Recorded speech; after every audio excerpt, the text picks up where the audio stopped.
On m'a critiqué par rapport à la mort de mon papa en disant que je faisais des vidéos un mois après. C'est juste ma manière de faire mon deuil et que personne ne peut comprendre.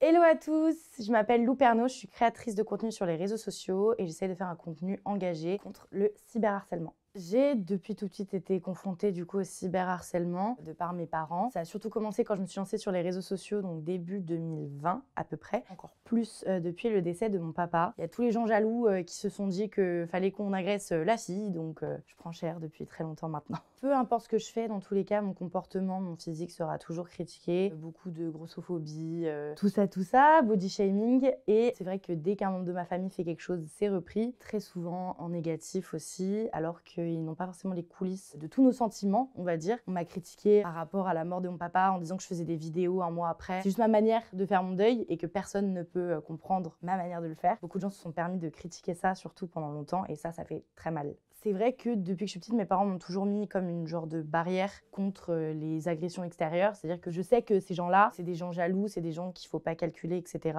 Je le prends pas forcément mal, mais c'est vrai que des fois, quand on a des insultes comme « t'aurais mieux fait crever à la place de ton père » ou « ton père serait pas fier de toi de là-haut », là on se remet en question et là ça fait un petit peu mal. Mais j'essaye d'avoir une barrière en me disant que le monde extérieur, ils ne connaissent pas ces gens-là. J'en parle jamais à mes proches, j'essaye de faire comme si ça n'existe pas. Je sais que c'est pas forcément la bonne solution à faire. Parler, ça peut aider. Moi, j'estime avoir, on va dire, une carapace assez forte pour pouvoir supporter tout ça, donc j'en parle pas forcément. Ma famille, elle me soutient plus ou moins parce que, comme moi, ils disent que c'est pas la vraie vie et qu'il faut pas calculer. Ma mère, elle a déjà fait plusieurs interventions télé en disant que je prenais cher et qu'il fallait pas être méchant avec moi, parce qu'elle le voit aussi. Je pense que ça la blesse aussi, tout ça. Je parle beaucoup du cyberharcèlement sur les réseaux sociaux. Je fais aussi des conférences dans des écoles pour essayer d'expliquer aux jeunes qu'est-ce que c'est et comment l'aborder. J'ai reçu beaucoup de témoignages, surtout de jeunes qui en étaient victimes. Donc ces jeunes, ça va, mais depuis le primaire, et c'est assez choquant de se dire que même des primaires, ils ont des mentalités aussi méchantes, des choses aussi néfastes chez eux. On dit d'en parler à un adulte autour de vous, donc un parent, entre guillemets, votre frère, un pote de votre frère, une tata, une surveillante à l'école. En tous les cas, parlez-en, c'est important. J'assiste aux conférences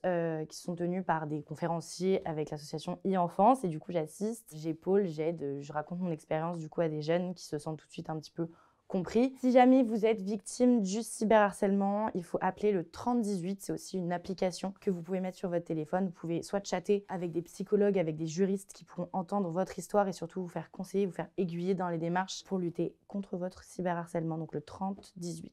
Il suffit pas d'être victime pour lutter contre le cyberharcèlement. Si jamais vous êtes témoin aussi, vous pouvez appeler le 3018 ou alors en parler à des adultes aussi auprès de vous. C'est toujours important. Et les agresseurs, si jamais vous vous rendez compte de la bêtise que vous avez fait, vous savez que s'excuser, c'est pas très compliqué. N'oubliez pas que derrière les écrans, on est des personnes humaines et que quand il y a des commentaires, ça peut blesser. Et surtout, n'oubliez pas que maintenant, ça peut être passible de prison et d'amendes qui montent jusqu'à plus de 100 000 €. Réfléchissez à 2 fois avant de dire des bêtises.